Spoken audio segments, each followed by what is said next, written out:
Javeria Sargodha rice grammar school Javeria ने online तालीमी सिलसिला शुरू कर दिया। तलबा और तालबात को घर बैठे तालीमी लेक्चर्स दिए जा रहे हैं और रोज़ाना की बुनियाद पर तालीमी जायज़ा रिपोर्ट्स भी जारी की जा रही हैं। वालिदैन की जानिब से राइस ग्रामर स्कूल जावरिया की इल्म दोस्त काविश को सराहा गया है, क्योंकि जब से कोरोना वायरस की वबा ने पाकिस्तान समेत दुनिया भर को अपनी लपेट में लिया है, तब से तलबा और तालबात हम नसाबी सरगर्मियों से दूर हो गए थे, जिनसे बच्चों, वालिदैन और असातिज़ा एक तरह की तिश्नगी महसूस कर रहे थे।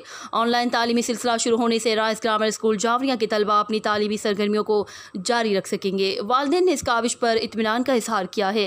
रिपोर्ट हाजी जफर अब्बास, जावरिया। मजीद खबरों और अपडेट्स के लिए देखते रहिए बोलो टीवी ग्रीस।